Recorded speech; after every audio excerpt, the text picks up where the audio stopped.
new music for the Christmas masses. The hope was that this would get the sausage-consuming masses more jazzed about the power of Christ. Music's pretty good. Omnes, tuned from the beginning of this video, was one of the pieces of music commissioned by the Catholic Church, in this case for the Christmas masses. It's an example of four-part organo. You got four voices going at the same time, and there's some pretty cool musical characteristics at play. Like, for example, the tenor voice, the held voice, stretches out each syllable of the text extremely long, so it kind of almost sounds like a drum. Each syllable keeps going on for a very long time, so there's a huge shift in color when the voices finally go on to the next syllable in the word. The other voices then would sing short repetitive rhythms based on classic Greek poetic meter. These are what were called the rhythmic modes, and organizing music this way creates a very bouncy, vibrant feel, at least compared to the earlier plain chant, which was more austere and contemplative. At the ends of phrases where syllables finally change, the voices come together in a moment of what's called accented dissonance, which is later resolved. This gives us some vertical sonorities which sound pretty spicy, honestly. Check this one out.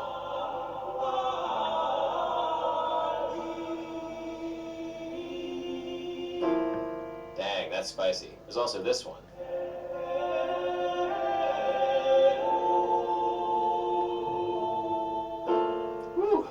Pretty hip, pretty modern. You could make some like 13th century lo-fi out of that one.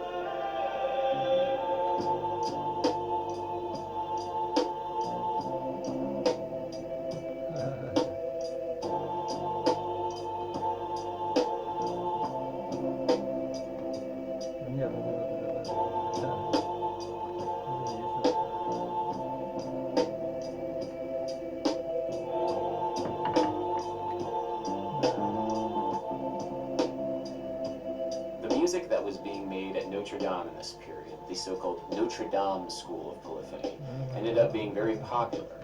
And eventually, composers started experimenting with new modes and new rhythms and new techniques in a style that would eventually become the ars nova, the new art, to contrast with the previous ars antiqua, the old art, a style that was based on plain chant and organo.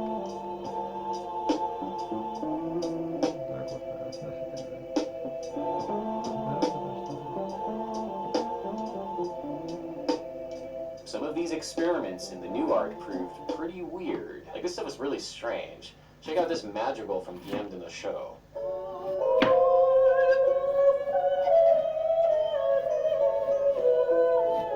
This tune straight up starts with the melodic tritone, the supposed devil in music. Listen to how delicate it is.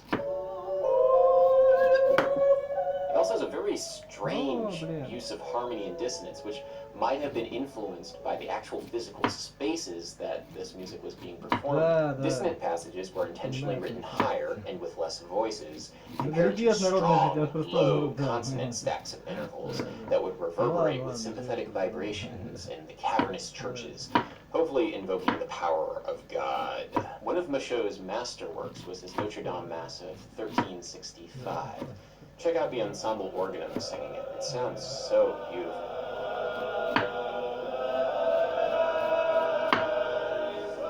That added ornamentation, which likely was from Moorish influence, just makes the whole polyphony sound so rich. Especially this passage. Check this one out.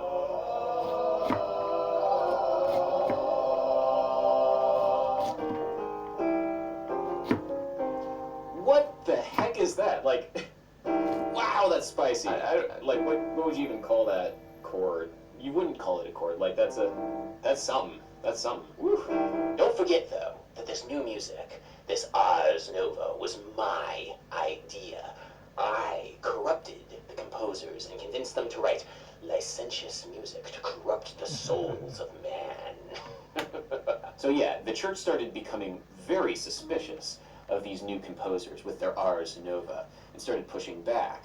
In 1325, an official papal bull was declared denouncing the ars nova. It's a document, as well as Harry Potter spell, known as the Docta Sanctorum Patrum. Docta Sanctorum Patrum! Or they sunder the melodies with hockets, loosen them with descants, trample them sometimes with three-part polyphonies and motets in the vernacular. They despise the fundamentals. Kids these days with their Ars Nova, am I right? They fill their ears with impertinence, and they relieve them not. They imitate with gestures that which they have mustered, by which gestures devotion that is to be desired is condemned, and lasciviousness that is to be shunned is made manifest. Now, the tritone is not mentioned anywhere here, so this document maybe isn't the best example of the tritone being banned by the Catholic Church, but there is an interesting phrase here. Lasciviousness that is to be shunned. Maybe the tritone didn't conjure images of the devil and the occult. Maybe the tritone was just shunned. Maybe the tritone didn't conjure images of the devil and the occult. Maybe the tritone was just too sexy for the church. After all, there's this long-standing belief in Europe that music can influence the base emotions. And that can be dangerous. Demonic chords? Oh, that was way back in the Renaissance music when the church banned the use of the augmented fourth tritone. Part 4. The fascination of evil thoughts. There was this ancient Greek idea of modal affectations, and how different modes might influence different emotions. Some of them make men sad and grave, like the so-called Mixolydian. Kind of like my ex.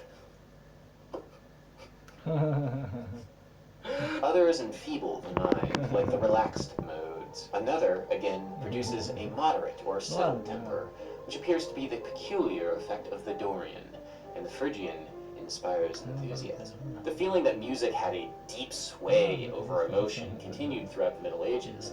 Improper music might drive people to...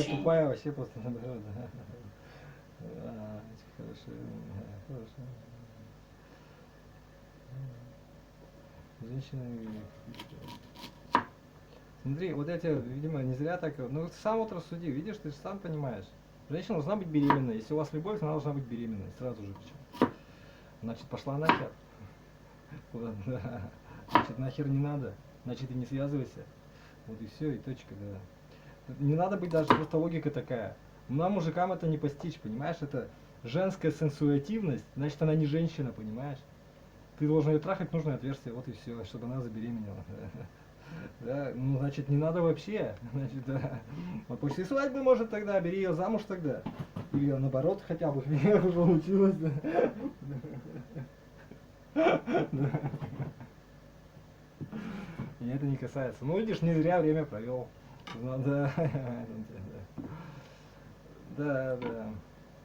Да, черствое, да. Ну, наоборот, это узнал свои мужские слабости. Ну, нет, нормальная женщина, она будет под тебя подстилаться, то есть, да. То есть женственность, она тебе, да. Ты не мужик, ты вот смотри, я комплексованный какой-то мудозвон.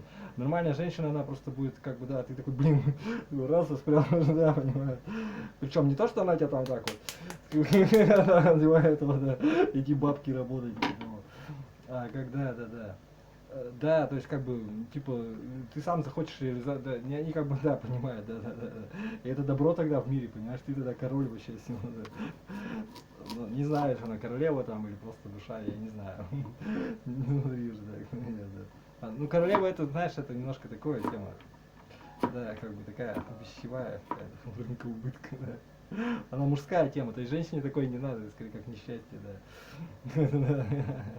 Душа, чтобы, да. Чтобы близких было полно, понимаешь, да, чтобы все вокруг рядом, да, если постоянно всех убивают, что нормального-то в этом, что в этом женственного-то, а, ну, то есть правильно про вас говорят, да, понятно. Значит, вот она и женственность, она и есть настоящая, да. Вот так и ходи с этим, да, я же говорю, да, по себе так, да, ладно, врать туда, да, он себе так говорит, послушай. Ну да. Ну не, ну как бы, а чё, вот и все, да. Ну да, да. Все равно, даже самый грубый, черстый мужик, он все равно согласится, что трахание что-то остается у тебя где-то внутри, да. Понимает он это, да. Да. Типа того. Это процесс-то такой, да, деторождение почти что. Начало, точнее его, да. Вот и все, да, не подпускай, так зачем? Вот и все. Да. Видишь, все девчонки разошлись, все нормально, когда снова понял. Ну да, например,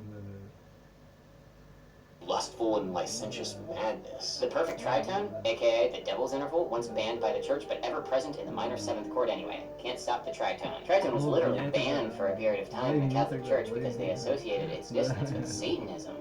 Fascinating the effect music can have on people for real. In Guido d'Arezzo's 1099 treatise and Harry Potter spell Micrologus, he writes, "One would be so inflamed to a fleshy lust through the sweetness of zither playing that he wishes to break into the chamber of a maiden. But soon, when the zither changes its sensual manner, then driven by contrition, he is ashamed of himself." Music is one of the fairest and most glorious gifts of God, to which Satan is a bitter enemy. For it removes from the heart the weight of sorrow and the fascination of evil thoughts. Foolish Martin Luther, you think that you can stop me? I've at my arsenal certain modes that will corrupt even the purest among you. Here's the thing though, in the Middle Ages there isn't any mention of any specific mode or interval that might drive this madness. The treatises don't really have any ethical or pathological descriptions of dissonances and tritones and things like that. Instead, the descriptions seem more physiological. The nature of a tritone as a dissonance is hostile to nature, and is annoying and irritating to human hearing. Tritones are bad in the same way that getting hit in the head is bad. It hurts. They don't summon the devil. No, they just kind of suck to listen to. If you wanna run away with me, I know a galaxy and I can take you for a ride. In 1555, Niccolo Vincentino seems to be the first person to say anything about the affect of the tritone, how it feels, and what it does. Vincentino says that the tritone is, quote, vivacious and forceful in ascent, and funereal and sad in descent. The theme to The Simpsons features an ascending melodic tritone, and it seems to have the same affect that Vincentino described almost 500 years earlier. It is vivacious and forceful. There is no, like, devilishness coming through at all here. Maria from West Side Story also features a very vivacious and forceful ascending melodic tritone. It's a yearning melody. There's a lot of hope there. There's a lot of joy in it.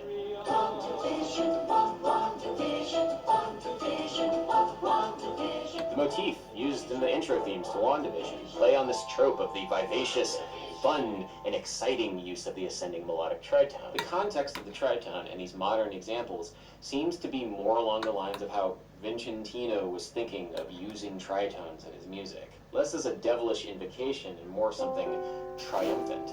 And so we might imagine a different history where we're not teaching the tritone as the devil in music, but instead we're teaching it as the vivacious in music. It's the playful. But instead, today, we have a very different shared cultural connection to the sound. It's this.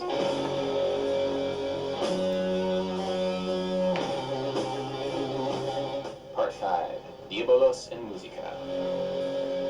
Black Sabbath, by the band Black Sabbath, has all the accoutrements of the occult. Lyrics, the visual language, everything screams Diabolos and Musica.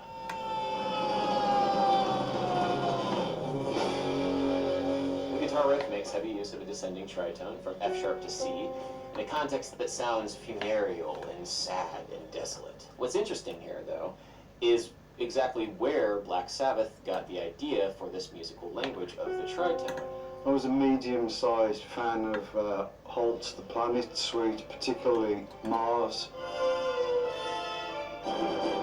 Mars, Bringer of War is the first movement of Gustav Holst's The Planets Suite. It's based around a thunderous, crashing tritone. Its musical context is more like warlike and violent rather than devilish, but, you know, it's the right vibe for metal. We were rehearsing and I was going, trying to play Mars, and then the next day, Tony went in and went, and that's the way how Black Sabbath came about. Metal musicians very often point to this song and its use of the tritone as being the birth of heavy metal music. Black Sabbath, their title song, you know, Black Sabbath is totally working the diminished fifth. The song Black Sabbath has that flat fifth. Metal musicians also tend to have the habit of spreading the myth that the tritone was banned in the Middle Ages because, as filmmaker Sam Dunn explains in Metal: A Headbanger's Journey, there's an ongoing battle in heavy metal to be more evil than the band that came before you. any piece of occult lore from history eventually gets wrapped up and assimilated into the branding of metal music, at least in an attempt to sound more evil than the last band. If there's something from history called the devil in music, diabolos in musica, of course it's going to be part of metal music. Why wouldn't it be? But the problem is that the phrase diabolos in musica, the devil in music, as we've seen, never occurs in the Middle Ages. The church never banned it. Where is this coming from? Tritone augmented fourth was banned in churches in the Middle Ages, thought to be demonic. The very first example of the tritone being referred to as the devil in music, diabolos in musica, comes in 1725 in Gradus ad Parnassum, a music treatise by Johann. The phrase is mi contra fa est diabolos, treatise by Johann. The phrase is mi contra fa est diabolos in musica. Mi against fa is the devil in music. If we were to take our modern understanding of mi and fa, that doesn't really make sense because mi is the third degree of the scale and fa is the fourth degree of the scale. If you play them both together, that's a minor second, which is a dissonance but not a tritone. So where are we getting this? The tritone is the devil in music business. On the Middle Ages and the Renaissance, there was a system of using hexachords, 6-note groupings which followed the pattern whole step, half step, whole step, whole step. Going from fa, the fourth degree, in one of the commonly used hexachords, to mi, in another hexachord, might result in a tritone, which is hard to sing. It's a devil of a thing to sing. Within this hexachord system, there was the practice of musica ficta, where singers would slightly alter melodies with chromaticism in order to avoid the tritone, to avoid mi contra fa. I really recommend watching Early Music Sources video on solmization and the Guidonian hand if you're at all interested in learning more about this hexachord system. It's a fantastic channel. I learn a lot when watching it. Anyway, this technical rule, mi against fa, is the source of all of the devil imagery, which is really funny because the phrase could have just as easily been, man, tritones are just a pain to sing. And then 300 years later, tritones represent pain and agony in music. Fun fact, the tritone was known in the Christian faith as diabolos in musica and was banned from services. The metaphor somehow changed into a literal interpretation of the phrase diabolos in musica. 19th century composers who are familiar with this phrase, diabolos in musica, couldn't resist the opportunity to take this imagery and write music around a tritone as kind of like an in-joke that also served to evoke powerful emotions. It's through this process that tritones became a marker of death and destruction, like in Camille Saint-Saëns' Danse Macabre. It sounds aggressive to me, and especially when you name the piece of music Danse Macabre, you're going to make that connection between the tritone and death. Gustav Holst was well aware of this meaning of the tritone when he wrote Mars, Bringer of War. This is, of course, the inflection point when it comes to metal music and metal musicians' understanding of diabolos in musica. During the 16th, 17th century, the Vatican outlawed it because they called it the movement of the devil. Because the imagery is powerful, it is just irresistible not to take it literally, especially if you're in an arms race against your fellow metalheads. Creating an imagined past where the tritone is banned by the church in an attempt to sound subversive in the present. The more that you say that the tritone was banned in the past, the more it seems that you're going against convention now. Even if that past never happened and was largely an invention of 19th century composers playing off of a technical rule that they learned when they were first composing. And so that 19th century aesthetic of the demonic tritone is repeated in the 20th century and the 21st century. And the past understanding of the tritone is largely forgotten. Literally 3 notes, the devil's tritone, once banned by the church. Part 6. Xerox of a Xerox. Alright, to recap, this is how we got here today. 1. Early medieval singers didn't like singing tritones, so they invented the Daisian scale. 2. Later 14th Ars Nova composers like Michaud threw a bunch of tritones here and there anyway, just because they sounded cool, but most people still avoided them. 3. A cutesy saying about how the sound is a pain to sing is coined probably in the 18th century. 4. 19th century composers wrote music that was based on a cheeky litter coin probably in the 18th century. 4.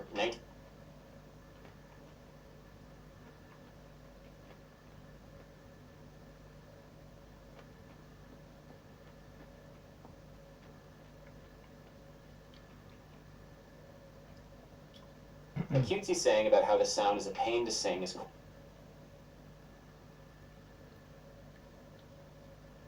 coined probably in the 18th century. 4. 19th century composers wrote music that was based on a cheeky literal reading of this saying, and high drama ensues. 5. Metal music was born very directly from this 19th century retelling of the cutesy saying, Diabolos in musica. 6. Based on metal musicians' desire to see more evil than the next, we now get the myth that the tritone was banned by the Catholic Church in the Middle Ages. You can kind of see how this came about, how our historical understanding of this sound has been like a Xerox of a Xerox. It's been JPEG'd into utter oblivion, and our own understanding of the past is completely unrelated to the experiences of those who lived it. History, in effect, is like this infinite game of telephone. It almost doesn't even matter what interval the devil in music is supposed to be, just that there was an interval that was banned. There was this dissonant interval that everybody was afraid of. It was the... It sounds like a 7. It sounds terrible. There's actually called The Devil in Music. Quick music theory lesson there for you. But it sounds dissonant. It doesn't sound correct. So, you know, it doesn't really matter if the church banned the tritone or not in the Middle Ages, because that's what people believe. And if enough people believe it, it becomes the truth. If something just keeps getting repeated over and over again, it bores into people's minds, and that becomes the new way of looking at the world. Okay, yeah, I know where you're going with this. Yeah, okay, great. Say it. Repetition legitimizes. Repetition legitimizes. Repetition legitimizes. Repetition legitimizes. Repetition legitimizes. Repetition legitimizes. Repetition legitimizes. Fine. Repetition legitimizes. Repetition legitimizes. Repetition legitimizes. Repetition legitimizes. The opening of Jimi Hendrix's Purple Haze uses a tritone that was banned by the Catholic Church in that era because the sound was perceived Repetition as legitimizes. A lot of it, man. The devil's chord. The devil's interval. And if you live long enough ago, they'd hung you for playing that. Repetition legitimizes. He shows me a chord progression called the tritone, also known as the devil's interval. Repetition legitimizes. The tritone, classified as 6 semitones / 3 tones, is also nicknamed the devils in the Catholic Church, banned for centuries from church music because of its Repetition legitimizes. Visited Omnis, the tritone tune from the beginning, is being taught in Western history classes as homework. So it's not like this is some forbidden ancient knowledge that was forgotten. So I think it's more like the myth is coming from a place where we're wanting to feel superior to people in the past. Like, we're more fully formed human beings with a better understanding of the world around us, and we aren't superstitious like they were. I think that in the Middle Ages, people who were ignorant and scared, when they heard something like that, Да, арабы вроде тоже не любят это. oh, here comes the devil. Repetition legitimizes. The tritone is somewhat famous or infamous among musicians because centuries ago... Repetition legitimizes. It seems to me that in popular culture, the general understanding, the general vibe of when Western classical music kind of began is in or around the 18th century or so. This, perhaps not coincidentally, coincides with the Age of Enlightenment in Europe.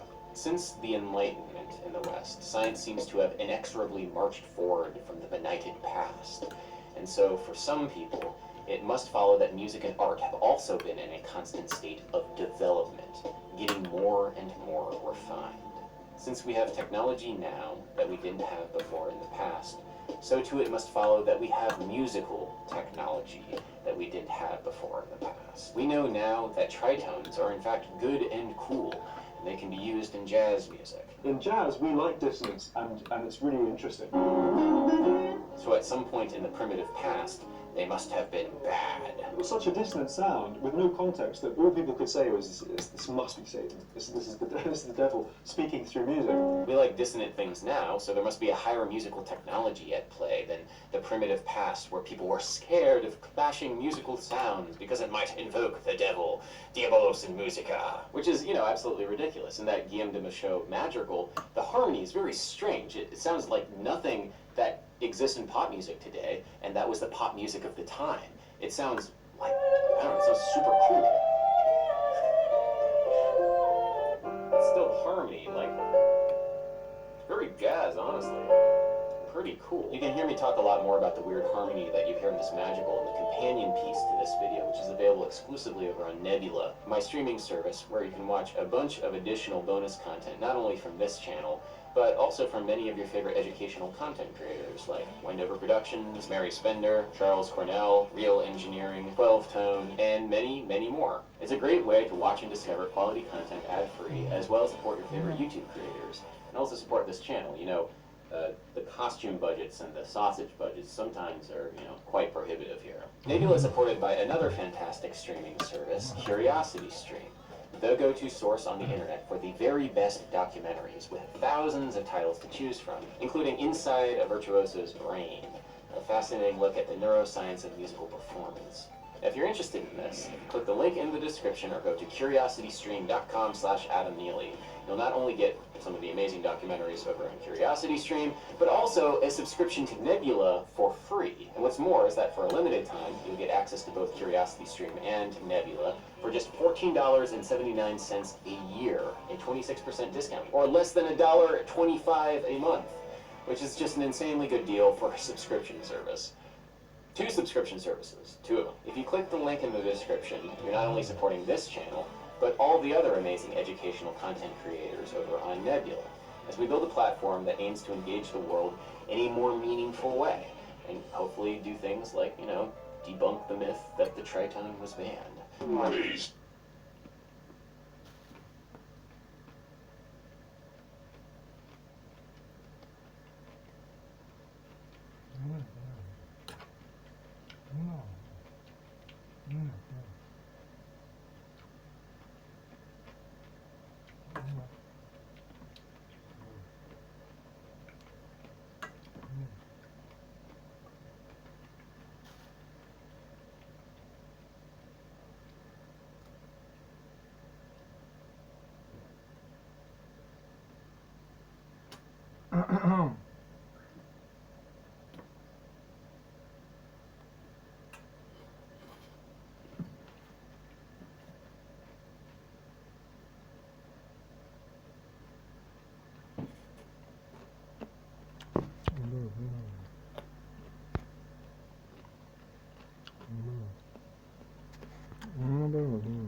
Ну да.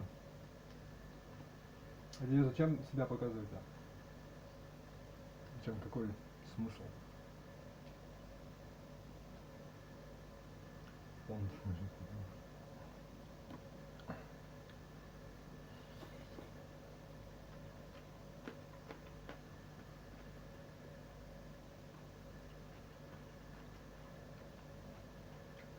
Наоборот, ничего. Факт.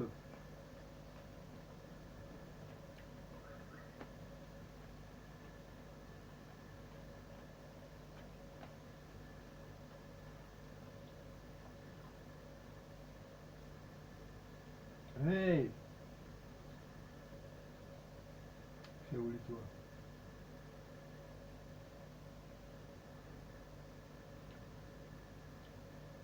Даже не ярущий в зале.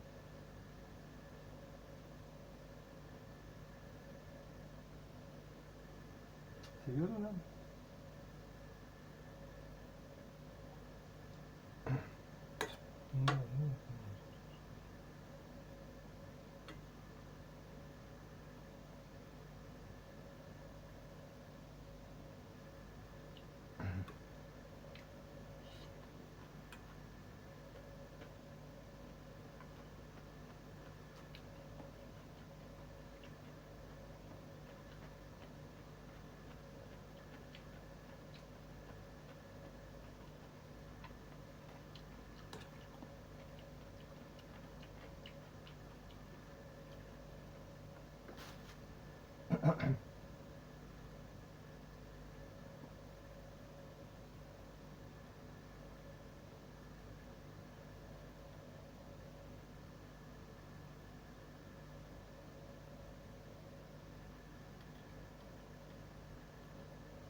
Да наоборот, ну ладно, да. Ну, а, ну да.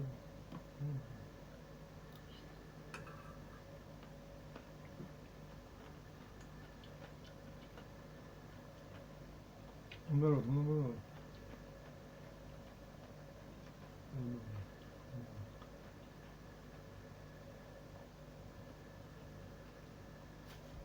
Наоборот. Наоборот, гнев.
Ну нет, ну вот наоборот, ну да, это есть он самый.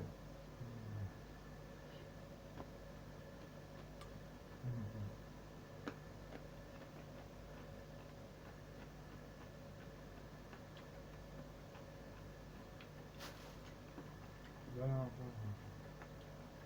Ну,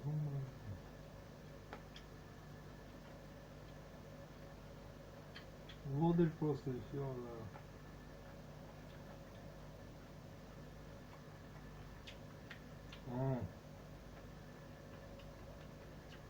Ну нет, наоборот, значит. Да наоборот, да. Да наоборот. Так нет. Да, соболезную тебе говорит, да, да. Ну нет.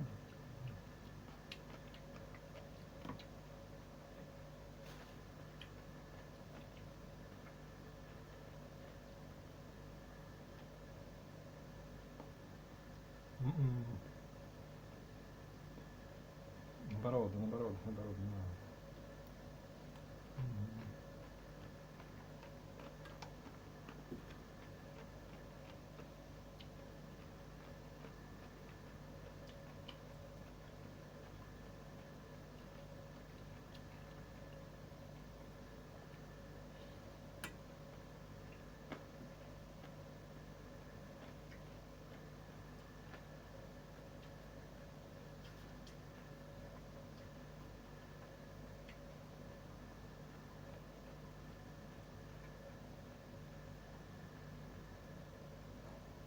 Да наоборот, мне кажется.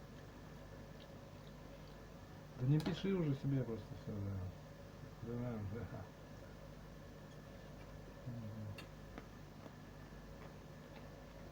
Ну наоборот, ну, наоборот, да. Да, да. Ну, не упал.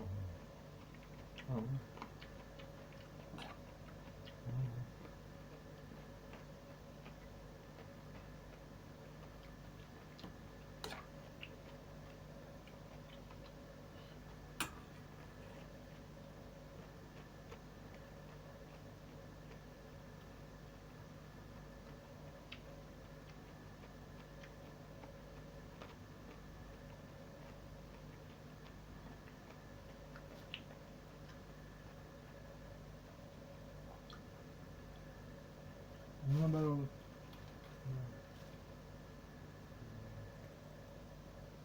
Да не надо играть, потому что ну, наоборот, ага, да, вот это момент. Да, наоборот. Да, наоборот.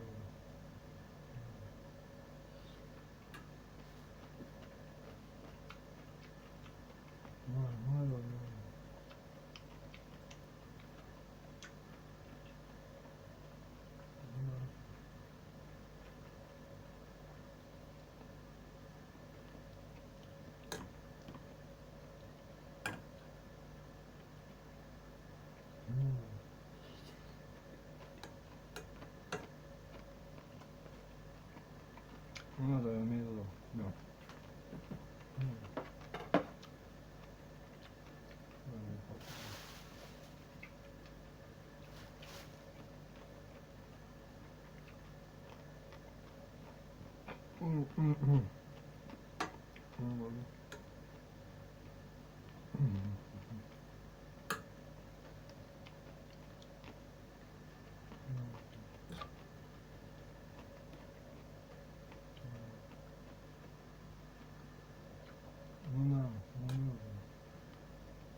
Дядька, ты кублю, дядька ты мой, да.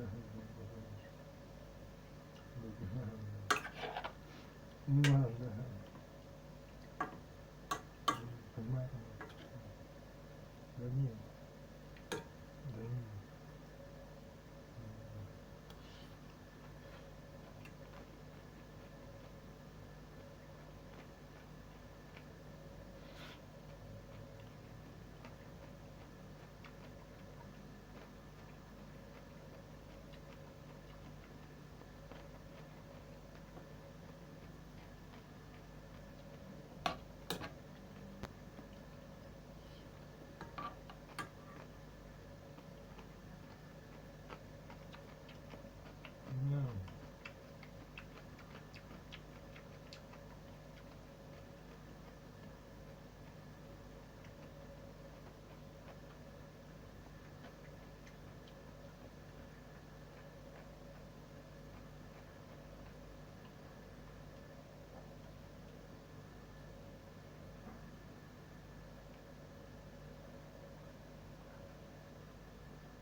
Да нет, ладно. Вот, ну. Наоборот, ну.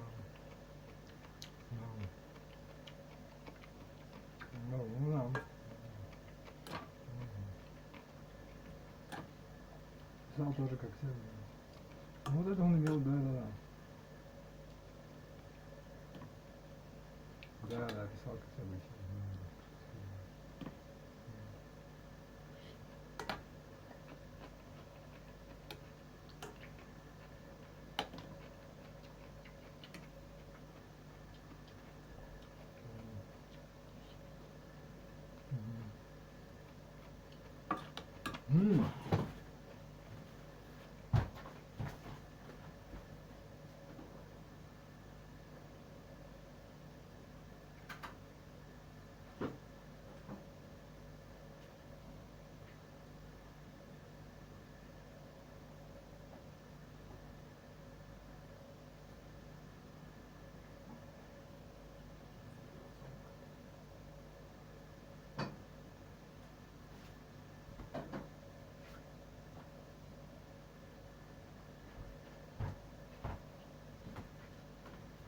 Very decent.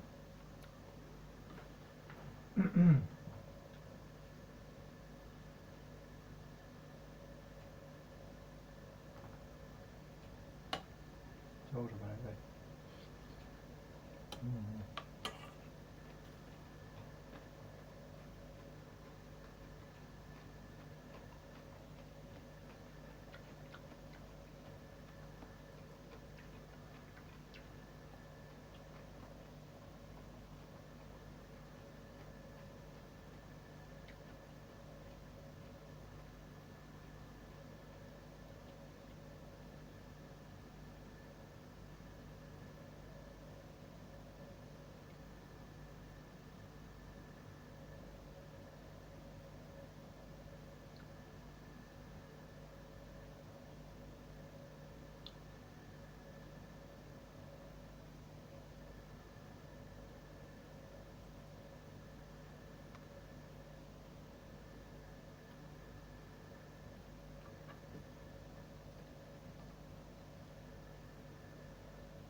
Совершенно.